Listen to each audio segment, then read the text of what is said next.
Friday, April 22nd, 2011. This is the voice of St. Louis. News Radio 1120 KMOX. Mostly sunny skies, 76 degrees downtown at the Arch. KMOX news time is 5:03. We are under a tornado watch for much of the KMOX listening area until 10 o'clock tonight. Strong thunderstorms with wall clouds and tornadoes forming over central Missouri and headed this way. We expect they'll be here right about game time. Now, St. Louis Cardinals baseball.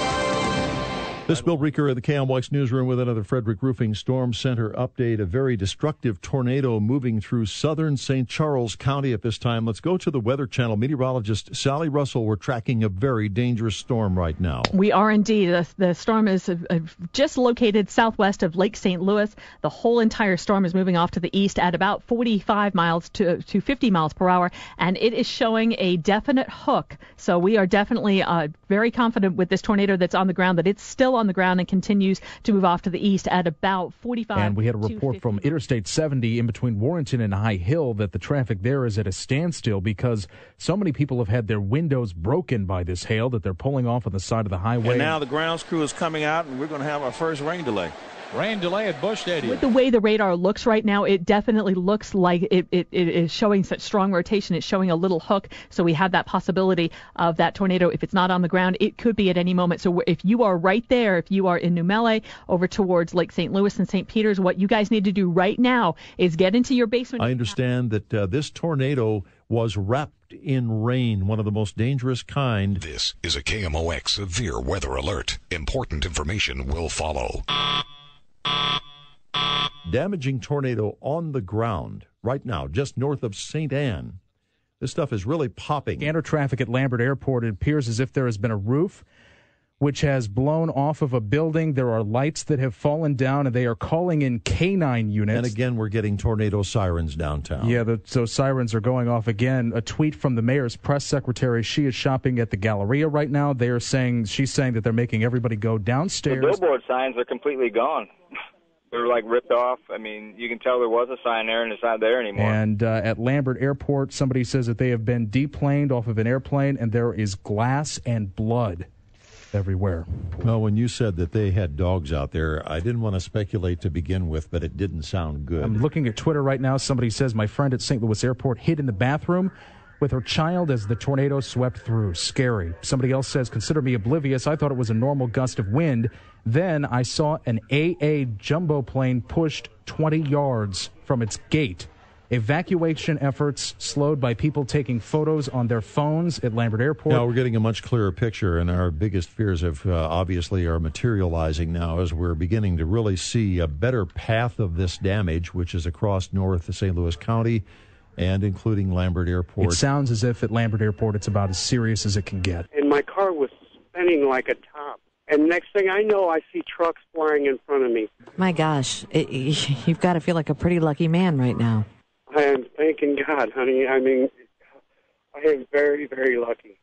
Very lucky. And now live with us on the line is Sam, who is still on a plane on the runway. This is, I believe, American Airlines. Can Sam hold on for one second, Sam? 1 second. We have a serious situation near Highland, Illinois, a big storm near St. Jacob, moving to the east at 50 miles an hour. The entire plane was in the tornado, and the entire 757 was lifted and moved about 30 feet. All the jetways have been destroyed. That's incredible. Were you at the gate, or were you taxiing toward the runway, or where were you when the wind began to blow? We were on board, ready to pull away from the gate, and, if it would have been a few minutes later, who knows what would have happened if we were, going in the air. And what was it like? What did you see out of the windows? How far into the air did you go, and was it just a blur, or what did you see out the windows? Well, we couldn't see anything.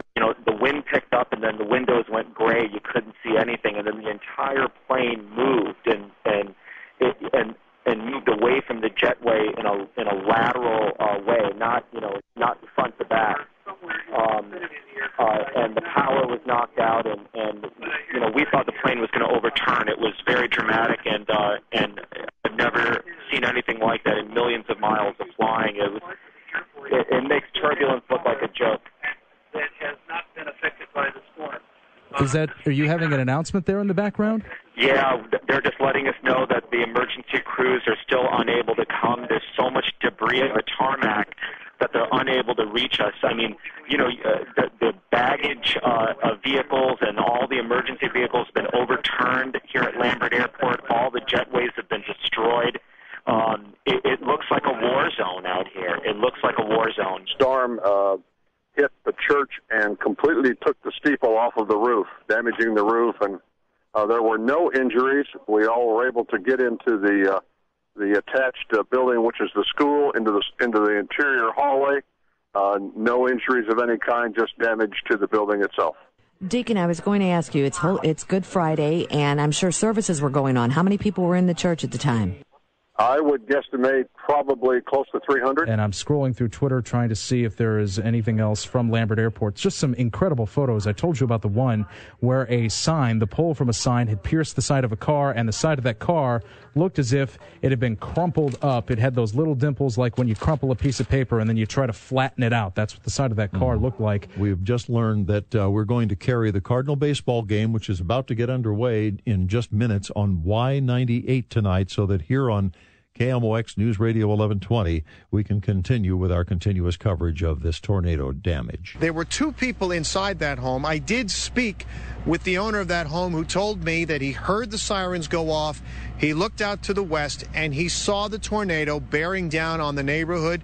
He and his wife rode it out in the basement, did survive. They were not hurt, but the damage to his home is extensive. Now, throughout that subdivision, we saw a lot of other damage that came as a result. A bus, one of those like park and ride buses that is hanging off the top level of the parking garage. Quite a scary sight. There are flagpoles that are bent sideways. And there's a one-story building here, and all of the windows are blown out of this building. Also, if you heard those sirens, which I'm sure you did, that was the Urban Search and Rescue Team, several vehicles from that team passing by here and heading up Creve Coeur Road. We're going to have to cut you off for just a moment. We're going to go to the mayor right now out at the airport. Thank you, Ken. Most of the damage occurred. There was, we'll get some information on exactly what happened there. The airport is closed indefinitely as a result. The power that's on right now is through generators. We have 4 people who were... So we ask people to not come up to the... You're listening to live coverage from Lambert Airport on News Radio 1120 KMOX. This is the airport director, Rhonda Hamdebrugge. Throughout the terminal that passengers could leave. They did not need to stay. We did have them huddled until such time we knew that the warnings had expired. It's been quite a night. It has, and 46,000 St. Louisans are still in the dark at this hour. Tried to put the garage door down. It wouldn't go down, and before you knew it, part of the roof was coming off the building, and pretty extensive damage here. Where did you go, and what did you do? Pretty much ran underneath the office. There's like 2 floors inside, and I ran one underneath the stairs. And now we're going to go to KMOX's Brian Kelly, who has been traveling around North St. Louis County. Brian, where are you, and what is happening? Okay, thanks anyway. I am on Diane Marie, and this is the heaviest damage I have seen in this part of Maryland Heights yet.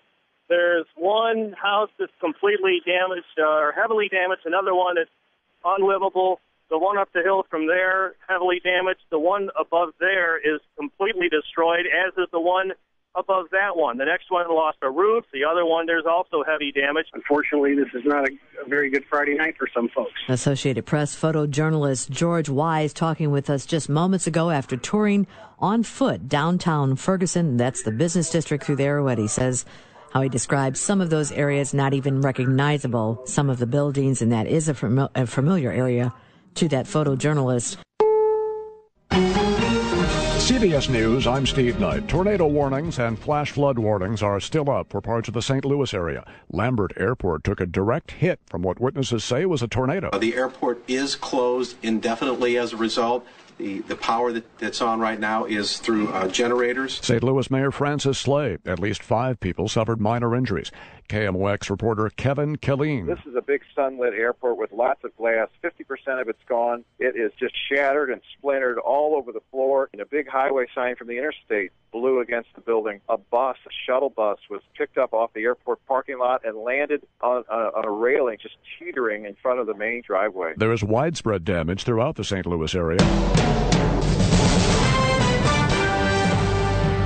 KMOX News Time is 11:06. We have rain and 66 degrees downtown at the Arch. I'm Michael Calhoun in the newsroom. And I'm Bill Breaker in Studio A. Our live coverage and continuous coverage of the storm damage continues tonight on News Radio 1120 KMOX. And we started off with a recap of tonight's activity with Danielle Banks at the Weather Channel. Danielle, it's been a rough night here in St. Louis. It definitely has been a very long and very rough night for a lot of folks out there. We still are under the gun with a tornado warning remaining in effect for the next 10 minutes for southeastern St. Clair County. Just before the top of the hour, we got word from the governor's office in Jefferson City that he signed an executive order to declare a state of emergency in Missouri.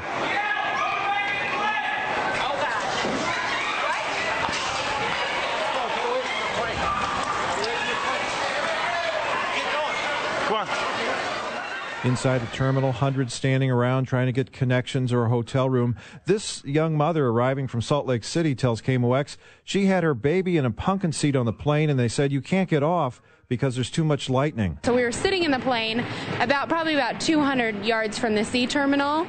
And so we were just sitting there kind of watching everything, and then all of a sudden we saw debris swirling through the air. And did the plane move? The plane did. The plane was kind of rocking a little bit back and forth. In all, 5 people were hospitalized from flying glass and debris, but there are no reports of any serious injuries and no deaths in the devastation at Lambert Airport. It is your turn, and as such, we want to hear from you. That the roof's completely gone. There's houses on Elizabeth that have 2x4s sticking into the back of their house. Let's take a call from Ken. Ken, good morning. We thank you for the call, sir. All right, well, I'm in Bridgeton, and we heard the freight train sound, and it came through. It knocked holes in our ceiling. A tree went through my daughter's bedroom. We heard the trees break through our back windows, and I looked out my back window, and I seen our 15-foot cedar just fly over our house, which is in their yard now, across the street. My window blew in, and I heard glass breaking and shattering across my living room. To be able to walk up the basement steps and stick your head out of where the basement door used to be, and there was absolutely nothing there, no walls, nothing, no roof. No one in St. Louis County lost their life. That's the most important thing. Nobody lost their life.